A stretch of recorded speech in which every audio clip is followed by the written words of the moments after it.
life has so many variables that you are never going to be financially prepared enough. As soon as you find or hear another metric that's higher, that will become the new goalpost, and you'll keep pushing it off and pushing it off and pushing it off because you are trying to gain control over the situation so that way you feel safe. You want to have a baby, but you know babies are expensive, so how much should you have saved before you actually plan to get pregnant? Well, today's question comes from a mom who happens to have written, I hope this isn't too personal to ask, how much savings did you have in your account before having a baby? Many people say don't have a baby until you have $15,000 in savings. I feel that in today's society, that's not realistic.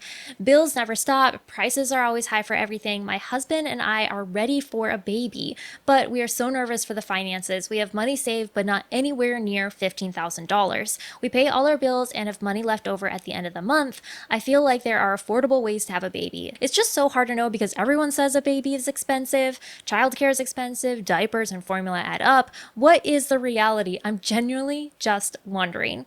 So thank you so much for your question. I think that this is all on the thoughts of so many moms that are really kind of feeling ready to have a baby and start their family, but have like this financial uncertainty.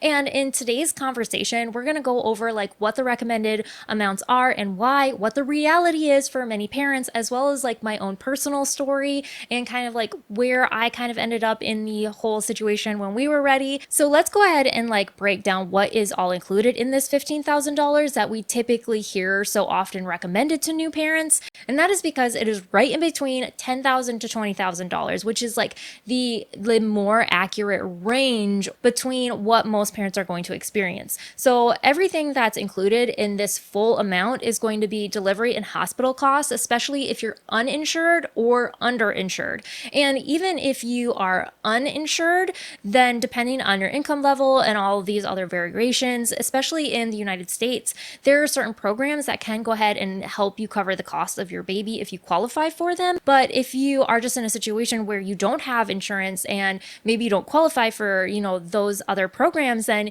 you could be left with a really high hospital bill. So a large portion of that is going to go to the medical delivery.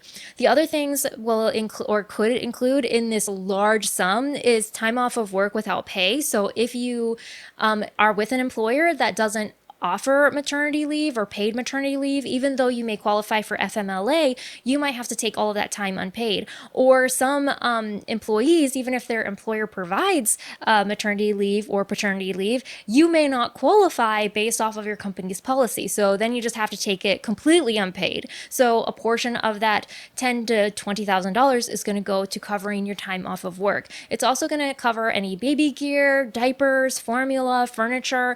Now, some parents do find themselves in the very blessed situation where they have friends and family gather around them that are helping to provide some of these supplies through baby showers and donations and just like hand-me-downs. But not everybody finds themselves in that situation. Another thing is an emergency cushion. So anywhere from 3 to 6 months of expenses. So when you kind of think of what your lifestyle is, not necessarily everything that you want, but just the bare minimum of what you would have to pay if, again, you're on maternity leave, then that all amount is going to be pooled up into that $10,000 to $20,000, which if you include all of that, that is going to be a significant amount of money, especially given that some of these hospital, average amounts are going to be fairly high because they're trying to cover so many different situations. And when it comes to finances, most financial recommendations are going to be more on the conservative side, which means when they say conservative, it means that they're going to recommend higher amounts so to give you more stability. But when they're recommending higher amounts to some people in our current situation and day and age where everything is so expensive, it can feel very like unattainable to us, even despite wanting and trying to make financial efforts and planning to be able to be in a good position to have a baby.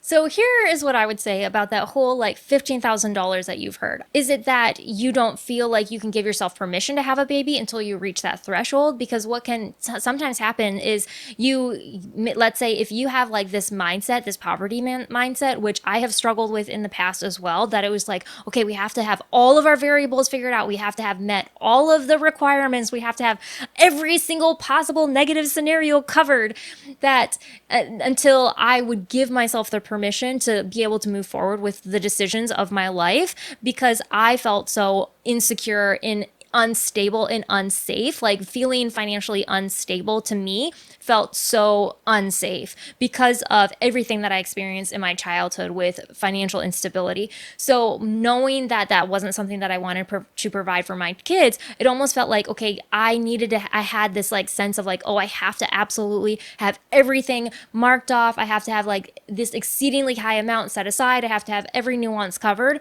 to give myself permission to feel like I had everything taken care of to move forward. Well, the reality is like you are going to walk into a situation and life has so many variables that you are never going to be financially prepared enough. And I say that and that sounds so harsh, but sitting on the other side of the situation is like, is it good to prepare? Yes. Is it good to plan? Yes. But at some point, you have to stop planning and then just move forward with the execution. Because if you wait and feel like, okay, well, we can't move forward until we have this amount saved, or we can't move forward until we, have this thing taken care of and covered and figured out, is like, you will constantly be putting your entire life on hold, and you will hear another, if you're doing it out of fear, which some of this fear is realized and recognized, you're like, oh, well, I need to do this because it's the best situation for my family, or this is why we're doing it because of these clear end results. But if you're doing it, like, for example, if you wanted to quit your job and come home to take care of the baby, like that's a very clear end result. But if you're doing it because you're like, I don't feel safe, I don't feel stable, then it's an anxiety and like this like perpetual like, oh, well, I've got to take care of everything because that, so I'm not finding myself in that situation. Then you might find that even though you have this amount, this like goal, this metric, as soon as you find or hear another metric that's higher, like say that $20,000, that will become the new goalpost, and you'll keep pushing it off and pushing it off and pushing it off because you are trying to gain control over the situation so that way you feel safe. So I think that you need to really evaluate in your own self, like, is this something that I'm doing for the safety and security of me and my future family? Or is this something that I'm doing out of financial insecurity and financial anxiety and financial fear because I don't have control over the situation? Because let me just say, as soon as you bring kids into your life and you are now financially responsible for someone other than yourself, like even if you and your husband share finances like we do, like it was just kind of like, there's that security in the sense of like, oh, we both can go to work, we both can like work on figuring this out, but like there's this another level of responsibility when it's like, okay, our kid will be innocent in whatever financial situation we end up putting them in, and that's a lot of responsibility to shoulder. So like the reality, unfortunately, is like, it doesn't matter how well you prepare, you can never prepare for everything. And there can be a financially devastating situation that you find yourself in overnight that doesn't matter how much you have saved. It doesn't matter how much planning you have done. It doesn't matter, whatever that you could be in, and you're going to have to figure it out when you're in that situation. And I think this is one thing that's like so beautiful that I've experienced in my own personal life is like, I can do planning, and I feel like for me, that is like my like God's call in my life is to steward what he has given me. And then at a certain point, it's like, okay, it's beyond stewardship. Like I can only do so much. And then after a certain point, like I have to trust God that he's going to provide me with the resources or the opportunity or, someone coming in my life to provide a different type of blessing that is beyond my ability because of what situation we may find ourselves in. And for me personally, I've never felt that he has let me down. There have been definitely times where I've been like, okay, what are you doing?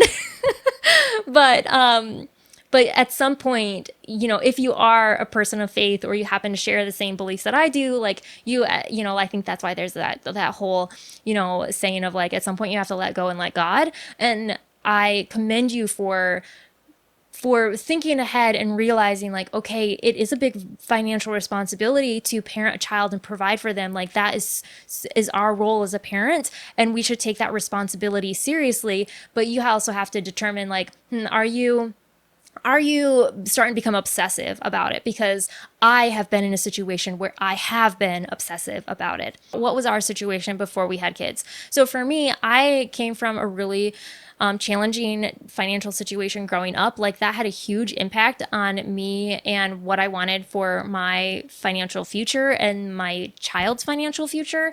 My mom left my dad to help protect the rest of my siblings and I. So with that, we bounced around several different homes, and we were just kind of like relying on the good graces of everybody else. So I felt poverty really significantly growing up. And so going through that whole experience, I have always had this poverty. I did have a really big poverty mindset and mentality in my 20s. And like, again, kind of like going into realizing like, okay, we're about to have kids. What do we need to have like this financial security?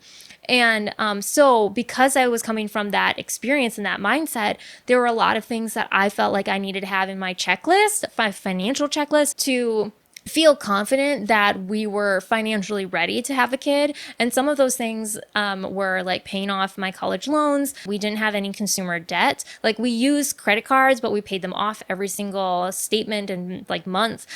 So we were not carrying a balance. So we did have a 6-month emergency savings. And then we also had sinking funds for other costs. We like fully contributed to an HSA through my employer and capped that out several years before we had a baby, which at the time we were contributing was like just under $7,000 a year. So we probably had like at least $14,000 just in our HSA. We had just purchased a home, and that amount for our home mortgage was like within that 25 to 35% recommended range. And we were also like looking at, okay, do we have some margin in our lifestyle to like pay for, diapers and childcare and stuff like that? And even though things like that margin was really tight, I say all of that because I don't know the financial number, but I feel like there were very specific financial milestones that I personally wanted to achieve before I felt like secure in saying like, yes, we are ready. Now, the reason I said all of my financial insecurity and my poverty mindset prior to is because I don't think that you necessarily, if you were listening to that and you're like, oh my goodness, that seems so much like you must have had like $50,000 in the bank. Like I can say I don't think we had that much. we were definitely lower middle class as far as like what our income was. So even 3 to 6 months expenses like may not have even been $15,000, but I do know that our HSA, there was a pretty significant amount in there. But you can't use HSA funds for some of these other things that, pop up, like just living if you're on maternity leave. So if you're hearing all of that and you just are like, wow, there's no way that I can attain it. All of that insecurity was coming from my past and like not feeling financially secure. And so really overcompensating with making sure like, okay, I have built up the safety in our finances to feel secure.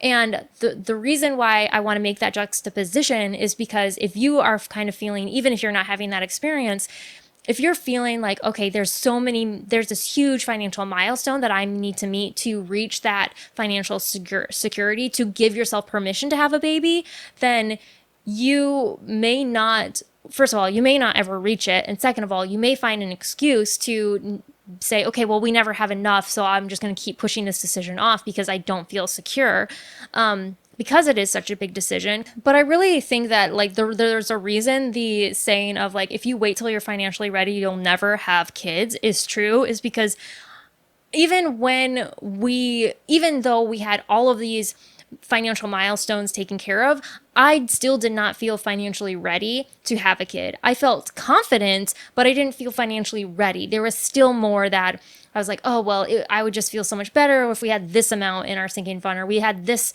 like extra $1,000 or, whatever. And there are so many Americans that are living paycheck to paycheck right now. Like, I think it's like average, like on the high end, is like 60% of Americans are living paycheck to paycheck. And yet somehow we are still having babies, and somehow people still make it work. And I think that figuring out how to break that cycle so that way you are set up in a better financial situation to take care of you and your baby and the financial stability of your household is the best step to take. I definitely just want to like reassure you that there's not a financial milestone. There is not a financial number that you need to meet before you have a baby. There may be good recommendations, like we've talked about from all of the financial experts, but there's never going to be an amount that's going to give you permission for when you need to have a baby, or or remove permission that you can financially support a baby because you don't have a certain amount in your bank. So I just want to like take that requirement off of your shoulders. Like if I could just like reach through and just say, don't put that pressure on yourself. Like you will figure it out. Everyone else has figured it out. And there may be situations where you wake up and just be like, wow, this is really hard. Or like, wow, I'm finding myself in a really tough spot. Like people make it through. And I think it's really amazing how, and again, coming back to my faith perspective, how God provides in a situation where we find ourselves beyond like the ability to do it on our own.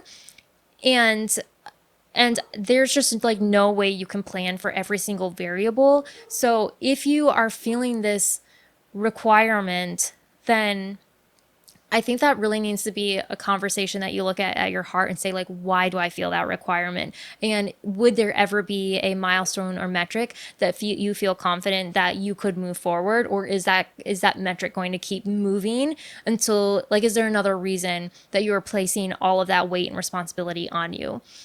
There are so many amazing, beautiful, caring parents that live in poverty, but still manage to provide and take care of and give their children beautiful, loving homes. And the amount in your bank account does not qualify you to be a good parent, and nor does it qualify you to then give validation or permission for you to have a baby. But what it does do is it says, I care so much about my child that I want to provide the best thing I possibly can for them. And that I want to give them the world, and I want to make sure they're taken care of, and I want to make sure they have everything they need. And if that is your heart in figuring out, are you financially ready to have a baby? Then I think you are already ready to have a baby. So yeah, I just want to encourage you to know, like, there is not a number that you need. You just need to have the desire to provide for your child, because if you find your situation where you are financially responsible with that child that you love, you will do anything in your power to make sure you are taking care of providing what that child needs. So if you are in a situation where you are just like, okay, I'm not obsessive about it, but I just want to like be financially responsible and plan, let's talk about some actual things that you can do to make some really wise pre-planning decisions to prepare to be financially ready for your baby. One is definitely review your health insurance policies, and then also finding out your maternity benefits, knowing how those benefits filter into your financial planning for having a baby can be a huge part, and also like really reduce that amount that you feel like, oh, that you set as like a goal before you feel comfortable pursuing having a baby. So I'll go ahead and link all of those separate episodes below if you are interested in watching those individually. I think that they could be a really good resource for you if you like need like more direction on how to find out that information. If you're in a situation where you're just like, okay, yeah, I'm following you, but I'm just feeling so incredibly overwhelmed, like I don't think that I can do this on my own, I do have two resources for you. So the first one is that I have a free financial hours at the beginning of every month. I'll leave the link down below for you to just like come and we can like actually talk about your situation kind of like this, just in person.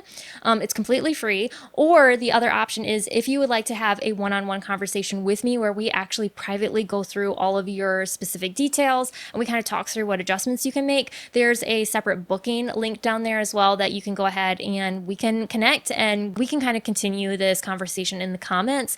I just really hope that I gave you permission to move forward with the decision, and I just wish you the best as you prepare to become parents. And if you are interested in other conversations about preparing, your finances for your baby, then I'll link up a playlist that you might find interesting and kind of like house all of those other conversations here next. So hopefully we'll hang out again soon.